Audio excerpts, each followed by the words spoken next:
Assalamualaikum warahmatullahi wabarakatuh. Saya Ibda Purbawa, Kasih-Humas Polresta Tangerang, menjelaskan peristiwa penembakan yang terjadi di rest area kilometer 45 Kecamatan Jayanti, Kabupaten Tangerang. Untuk kronologis kejadian, benar terjadi peristiwa penembakan tersebut yang dilakukan oleh pelaku kepada korban. Dua orang korban mengalami luka tembak.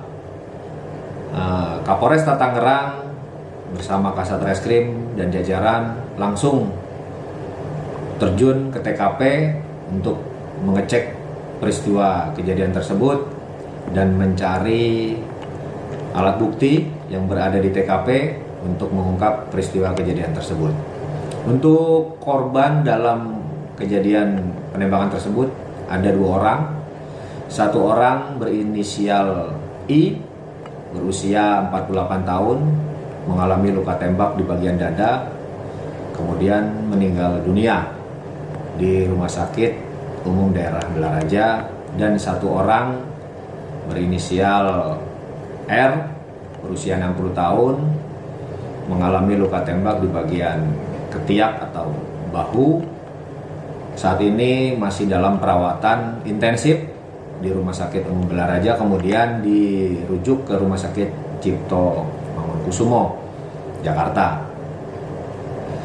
Langkah-langkah kepolisian, polisi sedang melakukan serangkaian penyelidikan secara komprehensif dan sudah melakukan interogasi kepada saksi-saksi yang berada di TKP berjumlah 7 orang dan mencari alat bukti dari CCTV yang berada di beberapa titik di TKP untuk segera kita identifikasi dari pelaku, dan perintah dari Bapak Kapolres untuk segera mengungkap dari pelaku penembakan tersebut.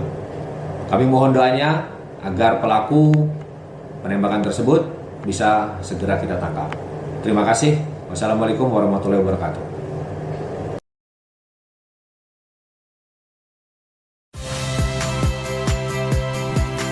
Saya Tifa Solesa. Saksikan program-program Kompas TV melalui siaran digital, pay TV, dan media streaming lainnya. Kompas TV, independen, terpercaya.